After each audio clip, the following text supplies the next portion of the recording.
এটা খুব সহজভাবে নেওয়ার কিছু নাই। যে কোনো একটা ক্লিপ ভিডিও করে অথবা কোনো একটা লিঙ্ক শেয়ার করে এটা কিন্তু আমি এর আগেও বলেছি, এটা কঠোর পদক্ষেপ নেওয়া হবে।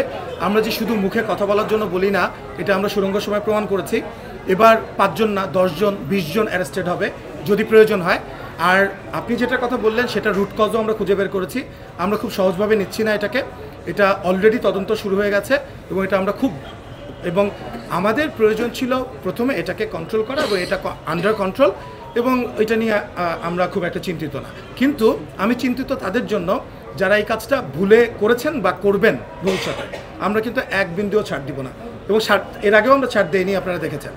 সো এটাই আর কি। সো এখন আমি একটু শঙ্কায় ছিলাম যে আচ্ছা, বাংলাদেশের দর্শক আসলে সিনেমা হলে সিনেমা হলে দেখতে চায় কিনা।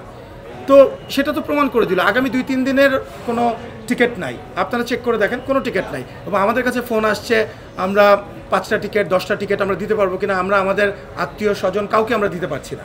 সো তাণ্ডবের এই বিষয়টা কিন্তু এটা আমরা বলছি না, আপনারা গণমাধ্যম কর্মী যারা আছেন তারা কিন্তু আপনারা বারবার এটা আপনারাই নিজেরা চেক করে দেখেন যে তাণ্ডবের যে এই উন্মাদনা।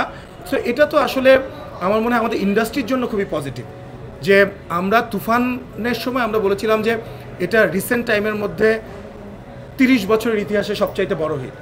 আপনাকে আমি বলি যে আজকে 8ম দিন, প্রথম 7 দিনে যে মাল্টিপ্লেক্স গ্রস, এটা প্রতিদিনের রেকর্ড, তুফানের রেকর্ড প্রতিদিনেরটা ভেঙেছে। প্রথম দিন, দ্বিতীয় দিন, তৃতীয় দিন, এমনকি গতকালকে আপনারা জানেন যে 80 লাখ টাকা মাল্টিপ্লেক্সের গ্রস, যেটা বাংলাদেশের ইতিহাসে সমসাময়িককালে কখনো হয়নি। সো এটা দিয়ে তো দর্শকই তো জবাব দিয়ে দিচ্ছে, তাই না? মজার ব্যাপার শাকিল ভাই, মানে আমাদের তাণ্ডব প্রথম দিন যেটা সেল করেছে এটার রেকর্ড সেকেন্ড দিন আমরাই ভাঙছি, আমাদের তৃতীয় দিনে আবার এটা, মানে এটা খুবই মজা। এবং সপ্তম দিনেও আমরাই প্রতিদিনের তাণ্ডব এটা ভাঙতেছে, এটা এবং আজকের থেকে কালকে বেশি সেল, এটা খুব সবচেয়ে ভালো লাগার বিষয়। এবং একটু আগে যে আমরা হলের ভিতরে ঢুকলাম, আমি, সাবিলা এবং রাফি, সো দর্শকদের একটাই কথা যে আপনারা এই ধরনের ফিল্ম আপনারা আরও দেন, যেটা আমরা হলে দেখেন। আমরা টেলিভিশনে যেই একটা ফিল্ম দেখি, সো অফকোর্স হলের এক্সপিরিয়েন্স কিন্তু একটা অন্য বিষয়।